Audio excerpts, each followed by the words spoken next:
म्हणून प्राणाला मुकावं लागते, जीव जातात। अशा पद्धतीनं मी माझ्या परीनं जेवढं शक्य आहे तेवढं गरीब रुग्ण हे मुंबईला पुण्याला घेऊन जावं, त्यांना मुख्यमंत्री सहायता निधीतून त्यांचा रुग्णासाठी थेट त्यांना हॉस्पिटलचे उपचार मी बऱ्यापैकी करून देतो। आणि आज जवळजवळ 10 वर्ष झालं या मुख्यमंत्री सहायता निधीच्या माध्यमातून मी 3,80,00,000 रुपयाचा निधी मी आमच्या मतदारसंघामध्ये सगळ्या रुग्णांसाठी दिलेला।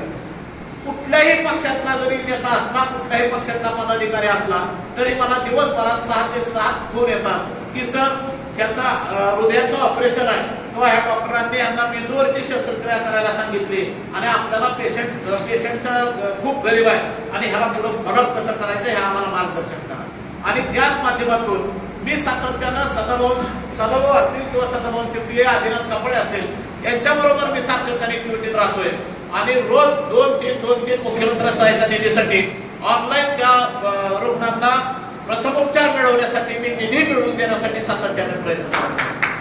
अशा पद्धतीनं तुम्हाला सुद्धा ते काम करता येईल। हे काम करत असताना आणखी एक या कामामध्ये मला भर पडली की बघा 60-65 वर्ष 70 वर्षाचं जर एखाद्या वयस्कर मंडळी घरात झाली की आपण ती मंडळी आपली दुर्लक्षित होतात।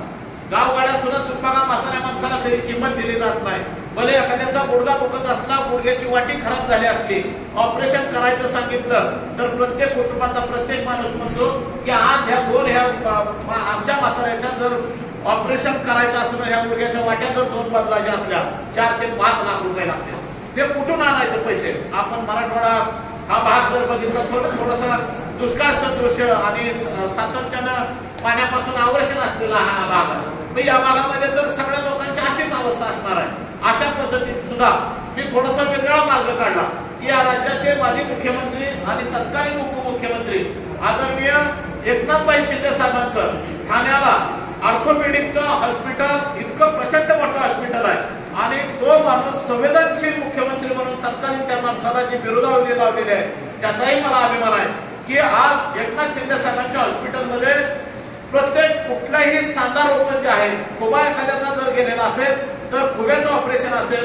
गुडघ्याचं ऑपरेशन असेल, मणक्याचं ऑपरेशन असेल, ही सगळे ऑपरेशन ह्या सगळ्या सर्जरी फ्री ऑफ कॉस्ट म्हणजे 1 रुपया सुद्धा न घेता ह्या सगळ्या तिथं त्या ऑपरेशन त्या हॉस्पिटलला केल्या जातात। हे तुम्हाला माहिती असणं सुद्धा काळाची गरज आहे की बाबा आपल्या जवळच्या माणसांमध्ये ह्या सगळ्या गोष्टी आहेत। त्या गावगाड्यातली म्हातारी माणसं सुद्धा आज आपण तिथं नेऊन त्यांना हॉस्पिटलमध्ये ऍडमिट करून त्यांची यशस्वी शस्त्रक्रिया करून आणू शकतो। मी माझ्या गावातल्या 2 व्यक्तींना सुद्धा तशा पद्धतीनं ऑपरेशन करून आणलेले आणि बरेच माणसांना मी जिथं मला फोन येईल तिथं त्या हॉस्पिटलला मी ऑपरेशनसाठी पाठवतो। म्हणजे गावाला मुख्यमंत्री सहायता निधीसारखं काम सुद्धा ज्यांना निवडणुका पुढे फेस करायच्या त्यांनी एक विजन ठेवून त्यामध्ये जर काम करत राहिला तर नक्की आपलं नेतृत्व या भागामध्ये त्या परिसरामध्ये चांगल्या पद्धतीनं वाढण्यासाठी हे तुम्हाला काम चांगल्या पद्धतीनं करायला हरकत नाही।